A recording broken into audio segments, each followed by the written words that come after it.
Are you surprised I mean, that the Vikings? Okay, these are your plus 10,000 to plus 15,000 teams. Okay, now you're talking to win the Super to win the Bowl. Super Bowl. This Yeah, is where the I'm not Vikings are gonna. grouped, though. I'm not.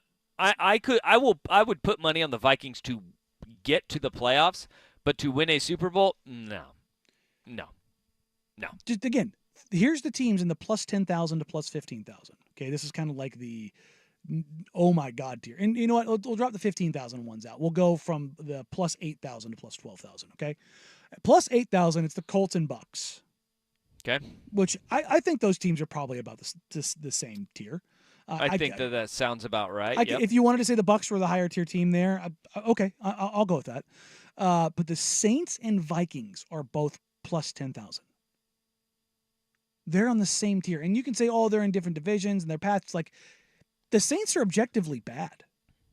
Yeah, but the division is too. But even with that being said, they're still plus 10,000, and because that's the interesting thing. the path to the playoffs is much more difficult for Minnesota. Like once you get in, okay, crazy things can happen. Mm-hmm. But I mean, neither one of them have great odds because there isn't a whole lot of faith and hope that you have a quarterback that can guide you there. And I don't know, Minnesota is an interesting one It's because surprising. they have a really good defensive coordinator. Mm-hmm. And they've got offensive talent. And even if you say, well, Sam Darnold was going to be the placeholder until J.J. McCarthy, there was a lot of hope.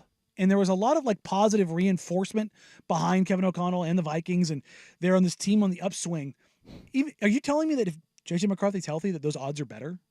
That if a rookie quarterback is healthy, it's better? And yet they're plus 10,000, which they're grouped with the Saints and Cardinals and Broncos. Well, it's such a weird place to be. You have a litany of injuries on the defense side. I think the Vikings are starting 3 guys on the injured reserve at the beginning of the year. Not a great start to your season. That's a really brutal start to your season. And then you have the injury history of T.J. Hawkinson, who is out to start the year as well, not on the IR, thankfully. They've just had those rash of injuries too, and I wonder how much that's playing a factor in it.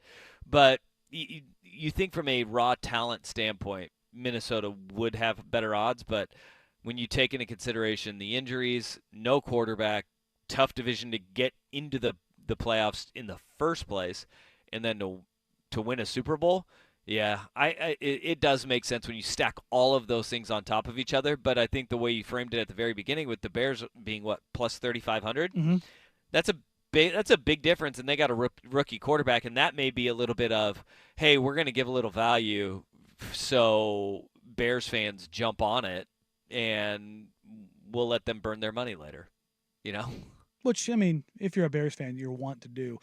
Keeping it in the NFC North, I was just looking through here, and Colton Pouncey, who's the athletic writer for the Lions, has done his fan survey. And it is staggering how overwhelmingly positive that the review is for the Lions heading into this season. When you're talking about, so there's a question here, has over 1,000 responses. Is this the most anticipated Lions season of your lifetime? Of your lifetime? 94% said yes. Yeah, that would make sense when you think about it. When is the last anticipated season that the Lions have had? Think about that. And has there ever been an anticipated Lions season? Yeah, it was first year. No, because they were so bad. Still doo-doo, baby. And they lost. I think Matthew Stafford's rookie year, they were coming off of the 0-16 year with Dan Orlovsky stepping out of the back of the end zone, and they went 2-14. But I think if you go back, you'd have to go to like 92, 93, right? And when 94% of the people that are voting in a social media poll, I'm going to go ahead and guess that a lot of the people voting on that weren't even alive then. You think, right? Because it's on social media. The olds aren't going to be on social media. Right. So I think you're talking about like the people that would say the 6% of people that are responding to that are probably people like in their late 30s, early 40s, or Us. and over. And so you're sitting there and you're going, yeah, okay, I was 8 years old the last time we had a season to look forward to, and that was awesome because everything was great when you were a kid, and it was Barry freaking Sanders. Everybody else that's responding to that poll, think about that. You're 30 years and old, or 30 years and younger. Those are the people that are going to be voting on that poll. So 94% of Lions fans probably have never had anything to look forward to in their entire lives. God, so that's tough. Think about that. Yeah. Last time they were coming off of a 12-win season was in 1991. They were 12-4 in 91 and then went 5-11 in 1992. That's tough. We shouldn't tell them about that. No, that's dashing all the hope. Who in here is the biggest pretender? Of any of the legitimate contenders? Yes. Well, that doesn't include the Cowboys, right? Because we named them, but they are a farce. I would say Miami would be in there. That's where I was going to go, as Dolphins. I think Miami is still really good. I do not trust them in the playoffs. And look, if we're being honest, like they've had a lot of attrition too. I mean, you do get Jordan Poyer in the back end, but there's a reason why a team was willing to let him walk. So I know the 49ers are the NFC favorite. Is there anything that out there that would convince you to take the Lions? Anything that would? If gun to your head, what would make you pick the Lions over the Niners this year to go to the Super Bowl? The idea that Christian McCaffrey is he's hitting that threshold of carries. He's hitting that threshold of touches of guys that when you reach a benchmark and then all of a sudden you start seeing the fall off. We've had lingering injuries pile up with him. We've had injury year after year to Deebo Samuel that has derailed them. You have a 36-year-old offensive tackle. I could see myself convincing myself that the Lions are going to win the NFC for sure. And I don't think I have to stretch that far for it. I think on the surface, hell yeah, San Francisco is way more talented. Mm-hmm. They are a far better franchise right now. And then also the Dre Greenlaw injury too, right? Yeah. I mean, when's Dre Greenlaw going to be back? Dude destroyed his leg in the Super Bowl. Which I hear that's not good for you. Tomorrow we will make all of our picks because we have our first game of the season. So we'll have to put a gun to the head, metaphorically, of course, to make all of our NFL picks for the season, our playoff participants, and all the way through to the Super Bowl, along with our awards. Yes, let's go. It's gonna be pick heavy tomorrow for sure. It's that time of the year, baby. Leaning into Friday, we've got game number 2 of the Eagles and the Packers in Sao Paulo, Brazil, and lo and behold, there's problems. We'll get to that and more coming up here. But first, here's Big Will Betts, the Sports Update. Now,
talking about international expansion and brings up Mexico City, anywhere in South America, anywhere remotely outside the contiguous U.S., they are so full of crap, it is unbelievable. What is going to happen is the NFL is going down to Sao Paulo, Brazil for the kickoff game Friday night between the Packers and the Eagles. And there are so many things that are problematic with going down there already that have nothing to do with the game of football. Whether it's security, whether it's the ability to protect the site, whether it's the ability to report on the game because Twitter/X is now banned in the country of Brazil as they're going through an election that's run by a dictatorship. Everything about this is awful and terrifying. Sao Paulo, Brazil, beautiful city. Also, hell on earth. Okay. Yeah. It has one of the highest crime rates on the planet of major cities. And it is going to be a problem. So much so that the players are being advised not to leave their hotel rooms at all. Uh-oh. They are told if they do leave their hotel rooms, do not have your cell phone in your hand. Have you guys ever seen the TikTok videos or social media videos of people who are taking pictures like outside of buses in Brazil? And what ends up happening is local thieves will literally run up, grab your arm, and bar it against the window, damn near break it, rip your cell phone, and take off? No. Again, our algorithms wildly different. Yeah, wildly different. I did a lot of travel back in the day, so I have a lot of travel in my algorithms, and that includes travel faux pas, what to do and what not to do in certain countries. They are delegating specialized civil and military police battalions to reinforce security for the game. Uh-oh. Okay. This is a statement from the Brazilian government. To guarantee the safety of the players, the military police will reinforce the number of personnel upon arrival of the delegations at the airport and escort teams to their hotels, training sites, and the stadium. They will also carry out sweeps at the stadium before the games. Okay. Darius Slay of the Eagles, this is from his podcast, The Big Slay Pod. Week 1, I'm looking forward to it. I can't wait, but man, I do not want to go to Brazil. And you want to know why? I'm here to tell you why. They already told us not to leave the hotel. They told us we can't do anything because the crime rate is crazy. Yep. Again, this is Darius Slay doing the same thing the Commanders' vice president did.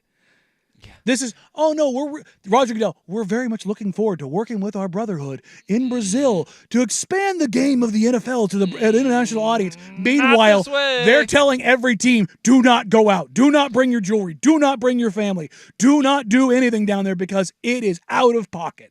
It does not seem like the NFL did a whole heck of a lot of research before this. I mean, the first story they saw dollar signs. That's what they saw. Neither team can wear green in the stadium that they are playing in because of the rivalry between the soccer clubs. Both teams that they sent wear green.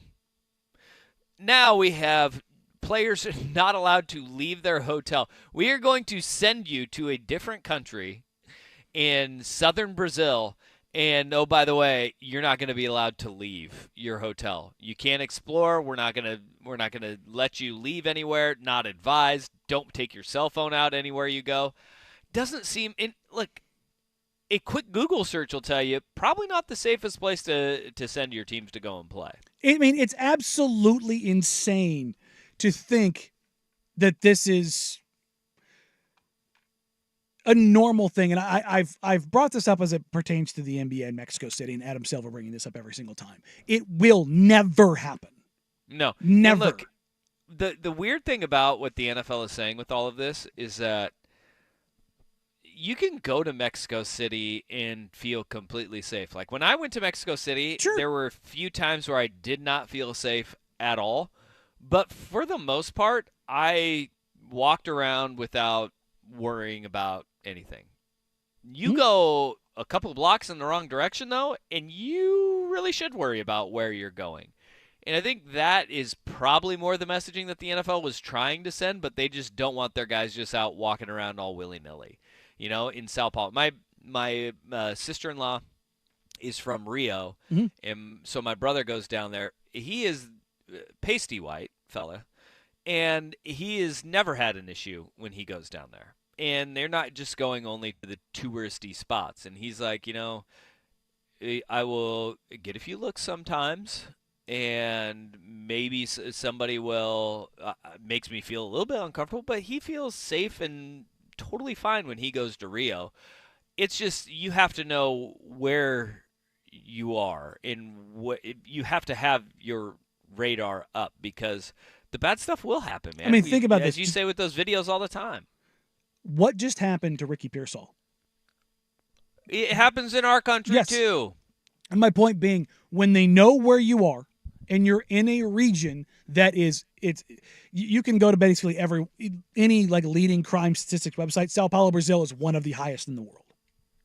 It just is what it is. It's not racist. It's not. Yep. It's not insensitive to say that. That's reality. You can go look it up.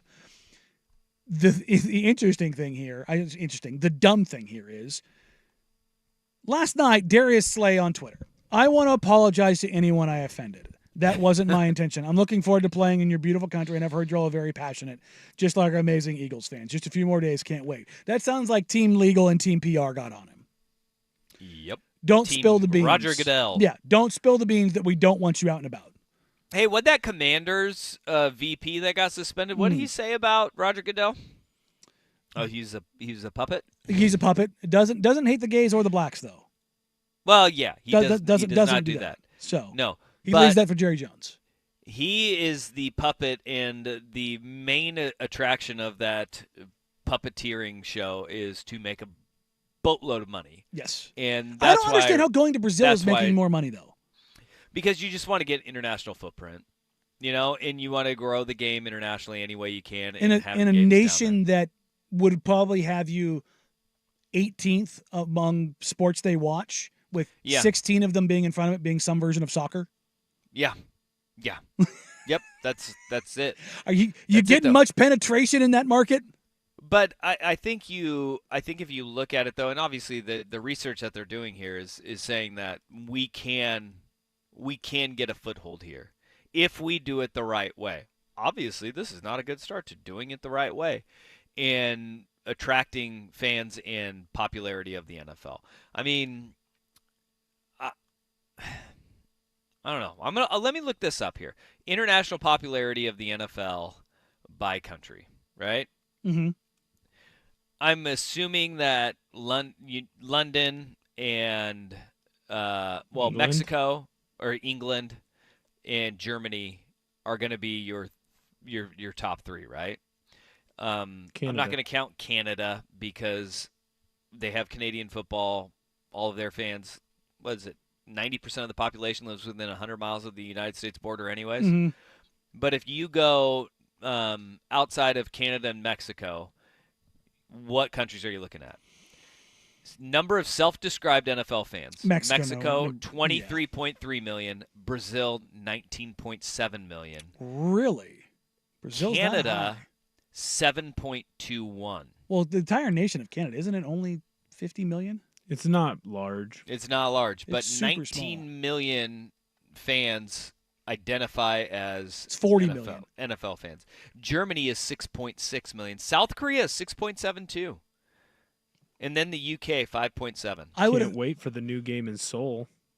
I would have thought European countries would have been higher, especially with the NFL Europe and the penetration there for so long. Obviously it didn't work. Germany 6.6, United Kingdom 5.7, Spain 3.5. Well behind Brazil. So, I guess there you have it. Australia only 2.6 million. In Australia. That's surprising. They love their violent oblong sports. I know. Maybe they're just. I guess out of 26 million people, it's not a big country. Gag, that is a small. That one sneaks up on you too. Smallest continent. Yeah. Right. Gigantic land area though. Very small country. There we go. Or lots of kangaroos. Population-wise. You have a lot of space for all the things that want to kill you. Yeah. So it's simple things. Or get pregnant. We're going to finish up today's show with a little fun with audio. Wait, what? All right. Coming up next year on Danny and Dusty, Danny the Fan. How's your t-shirt game set up for summer? Check out the Fan Merch Locker. Approved.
This yesterday in the idea of the simplicity and complexities of college football, and Penn State's offensive coordinator may have had the best conceptual breakdown and not smelling his own farts of any offensive coordinator in all of football right now.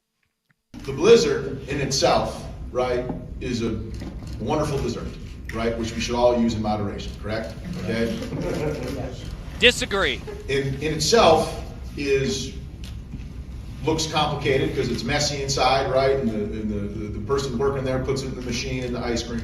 But fundamentally, it's mostly made up of what? Vanilla ice cream.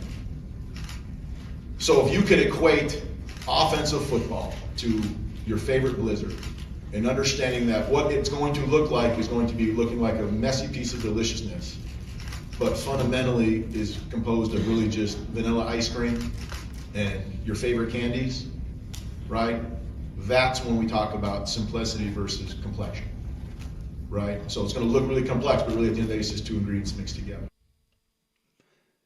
Some coaches out there would love, oh, my offense is so complicated. It just takes so much to really, truly understand it. It's true articulated greatness. This guy went, it's just a couple things mixed together, man.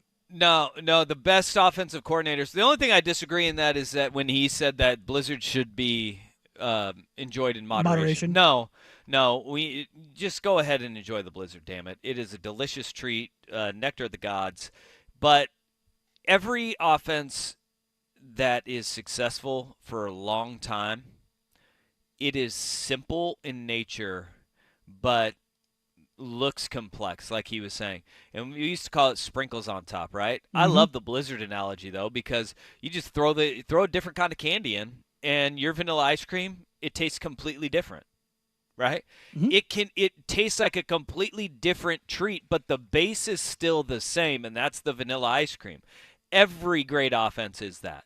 Whether you're talking about the air raid, right? Mike Leach had a play card that was a 5x7 that he held in his hand. That's how he called plays, right? You have even Andy Reid, the complexity of Andy Reid's offense, that dinner menu that he holds, it isn't concepts. It's formations and motions that make everything different. His dinner menu is how he takes that in and he digests it is situationally, formationally. He has red zone area. He has, minus 20 in, the 25 and in, plus 40 in. He has his goal line plays, his third down plays, pass, run. And that's why it looks so big. It's not a lot of plays he has on there. It's the formations, the motions. Those are the sprinkles. Those are the candy. But the base of his offense is always very simple, and it works.